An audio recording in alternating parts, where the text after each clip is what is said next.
We're in Ballincollig, where Anneliese, a nutrition therapist, joins us. Good afternoon to you, Anneliese. Good afternoon. And you're very welcome. Okay, question in from a listener. Could you please ask Anneliese, what bread would she suggest eating for a partial obstruction?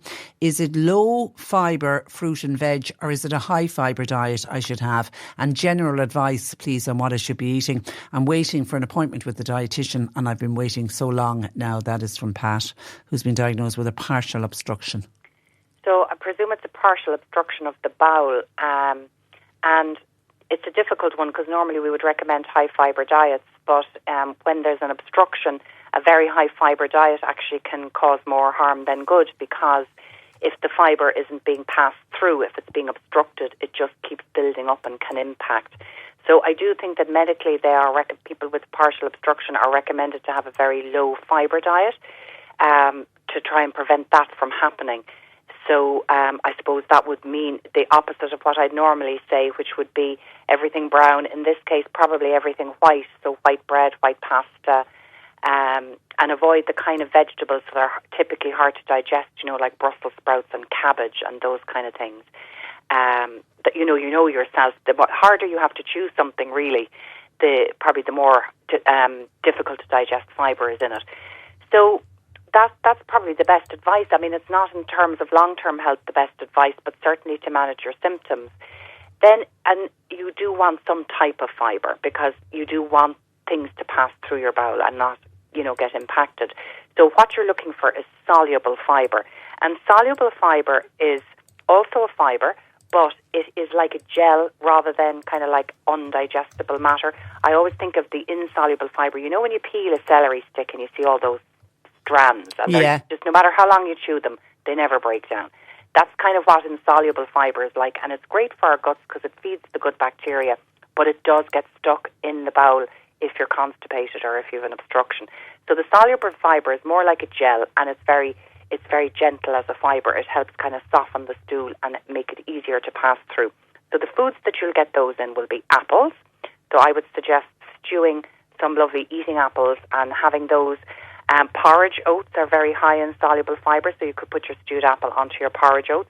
I would eat a good quality natural yogurt that has the good bacteria in there for the probiotics. Psyllium husk is also another very good fibre. You'll buy that in any health shop. Good soluble fibre, and you can add that into your breakfast cereal or into the yogurt as well. Other things that would have good soluble fibre are all of the lentils and chickpeas and beans and things like that. So you could, if you make your own soup, or you could buy fresh soup, and you could chuck in half a tin of mixed beans into it, and that would provide you with very good soluble fibre as well.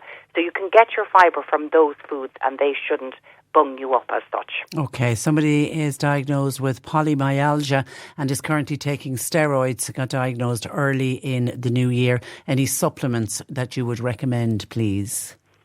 So polymyalgia is a difficult one, really, Patricia, and to be honest with you, the name of it really, it sounds very specific, but really what it just means is multiple pain. And it tends to be more in the tissue, the fibrous tissues. And it's generally diagnosed by kind of pressing on certain points around the body. And it could be in joints and muscle tissue. The fibromyalgia is just the muscle tissue. So it's basically inflammation gone running riot. So the natural way to treat it is to take natural anti-inflammatories. For some people, magnesium can help as well, because it can help relax out kind of muscles that are tense and that are more likely to kind of feel sore and spasmed. And then natural anti-inflammatories like the extract of turmeric, which is curcumin, and one of the best ones, which is frankincense. We sell it as boswellia, which is the plant that it comes from. There's one very good brand, Nutri-Advanced, and they do one called Curcudyn, Curcurdyn Forte, and that's a blend of curcumin and boswellia, and it works very well. Fish oils, definitely as well, because they are very powerful natural anti-inflammatories. And you're looking for one with a high, at least 600 milligrams of EPA, which is one of the omega-3s, that is the anti-inflammatory omega-3. The brand that we recommend here, there is the Cardio Plus, and you get a good dose of vitamin D in that as well. One of the things with people who suffer from fibromyalgia and polymyalgia is that they may have low levels of vitamin D. So important to get that tested and then take a good vitamin D supplement if you're not taking it with the fish oil. So that's probably about it, Patricia. Okay. My own experience is that a lot of people with poly and fibromyalgia have IBS. And I think the inflammation is being driven from there. So I think if you solve the IBS problem, it'll have the knock-on effect in the poly and fibromyalgia in the long term. Okay, Martin wants to know, what would you recommend as a natural remedy for somebody suffering from anxiety? And how does it compare to, say, regular anxiety medication that you would get prescribed by a GP?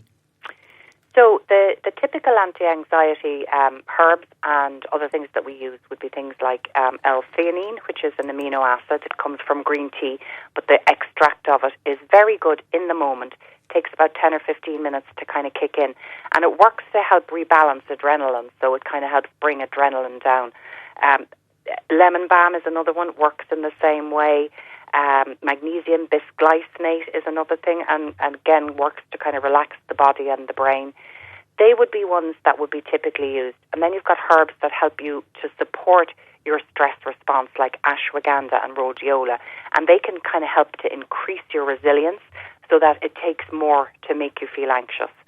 And then the last thing I'd recommend would be the cannabis oil. Now, cannabis oil there's absolutely no THC in it, which is the hallucinatory bit that's legal.